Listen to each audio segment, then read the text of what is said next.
Família, agora você vai ter uma aula de algo que você sabe, você só não sabe que sabe, beleza? E vai ficar claro porque é o seguinte: desde o início da sua jornada, você está aprendendo ali sobre o Conselho Monetário Nacional, sobre o Banco Central, você está aprendendo sobre inflação, taxa de juros.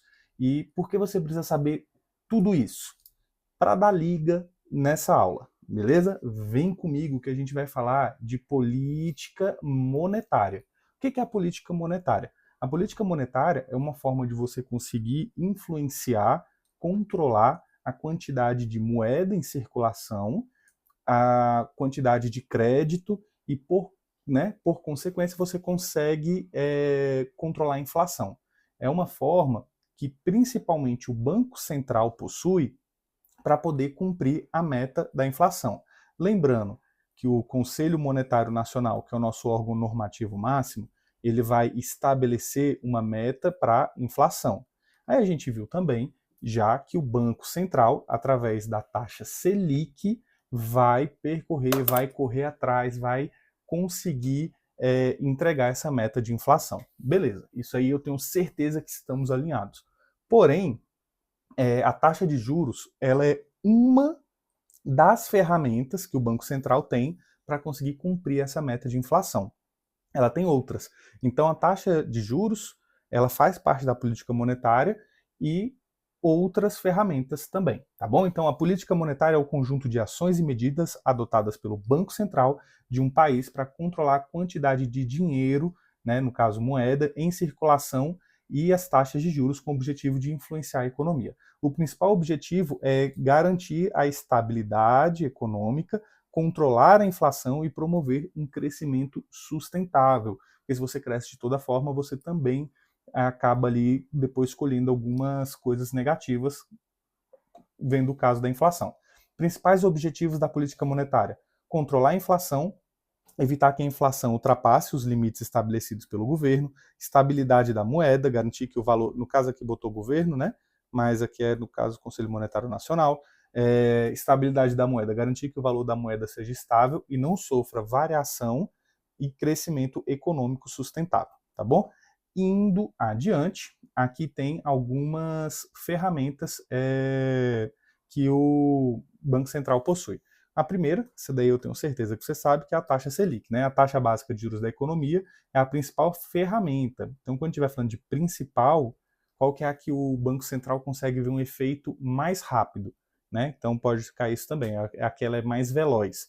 É a taxa de juros, a Selic, pelo Banco Central para controlar a inflação e influenciar o consumo e o investimento. A alta da Selic reduz o consumo e os investimentos, ajudando a controlar a inflação. Fica mais caro obter crédito, fica mais caro você conseguir financiar, comprar carro, comprar coisas, e, por consequência, você consegue esfriar a economia. Esfriando a economia, você consegue controlar a inflação. Baixa da Selic estimula o consumo e os investimentos, podendo aumentar a inflação. Tem os depósitos compulsórios. O Banco Central exige que os bancos comerciais mantenham uma certa porcentagem do seu depósito em conta no Banco Central, e isso influencia a quantidade de crédito disponível para a economia. Ou seja, tem ali na conta corrente do banco R$ 100. Se por algum motivo ele for obrigado, né, algum motivo conhecido como depósito compulsório, for obrigado a colocar 40 desses R$ 100 no Banco Central, ele só vai poder emprestar 60.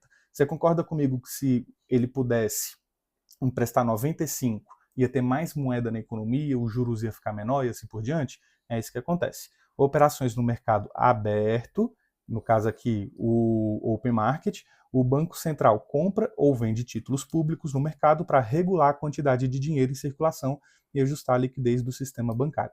Aí, aqui você tem que prestar atenção no seguinte: o Banco Central, ele quer tirar dinheiro da economia, ele quer tirar o dinheiro, o papel, ele quer tirar o faz-me rir da economia. O que ele vai fazer? Ele vai vender títulos públicos. Porque quando ele vende um título público para a instituição financeira pega esse papel e dá o dinheiro dela para o Banco Central. Ela vai lucrar lá com rendimento, enfim, porém vai ter menos dinheiro nas contas correntes, no seu cofre ali, no seu caixa para poder emprestar, tá bom? Então, quando ele quer tirar dinheiro da economia, ele vende título. E quando ele quer colocar dinheiro na economia, ele compra título, tá bom?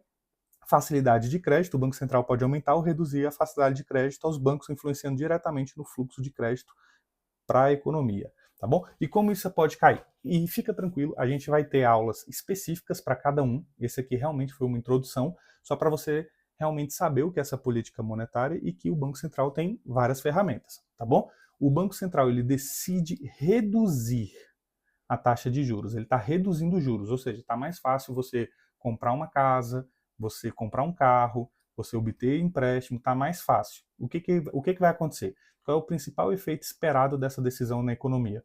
Aumento da inflação devido à redução dos custos das empresas, redução do consumo? Não, primeira coisa que eu já falei, você vai comprar o carro, você vai comprar a casa, então não vai ter redução do consumo. C, aumento do valor da moeda, pois os investidores procuram investimentos mais rentáveis no Brasil. Não, se está reduzindo a taxa de juros, vai pagar menos, beleza? E D, estímulo ao consumo e ao investimento devido à redução dos custos do crédito. Então, por um lado, até poderia ocorrer isso aqui, né? Mas a gente vai verificar o estímulo ao consumo e, no caso, ao investimento. Esse investimento aqui ele vai ser visto da forma de fazer uma empresa, de fazer um negócio novo, uma padaria, um mercado, devido à redução do custo do crédito. Então a resposta certa fica sendo a letra D. Tomara que eu esteja certo e estou certo, ó, graças a Deus. Estímulo ao consumo e ao investimento devido à redução do custo do crédito. Aí a redução da taxa Selic. Quando o Banco Central reduz a taxa de juros, ele torna o crédito mais barato e acessível. Então fica mais fácil você investir em um negócio novo, por exemplo. Efeitos econômicos. Isso estimula o consumo das famílias e o investimento das empresas, pois as pessoas ficam mais propensas a tomar empréstimos e as empresas a financiar novos projetos. E política expansionista. A redução da Selic é uma medida típica de uma política monetária expansionista usada para aquecer a economia, especialmente em períodos de baixo crescimento. E aí tem isso. Quando você está diante de uma política que quer esfriar a economia, a gente diz que é uma política contracionista. Quando a gente quer aquecer, é uma política expansionista, tá bom? Usada para aquecer a economia, especialmente em períodos de baixo crescimento. Show? Então, impactos do Open Market na economia. Redução da taxa de juros, crédito mais barato e acessível. Aquecimento econômico, cresce em períodos de baixo econômico, cresce aquecimento econômico. Quando você está em um período de baixo desenvolvimento, você tem uma política expansionista para você desenvolver, né, para você começar a ter esse crescimento. O aumento do consumo, as famílias mais propensas a tomar empréstimo, e crescimento dos investimentos em empresas, financiamentos dos seus projetos. Isso aqui está errado, essa partezinha aqui. Mas show, valeu, vamos para a próxima aula.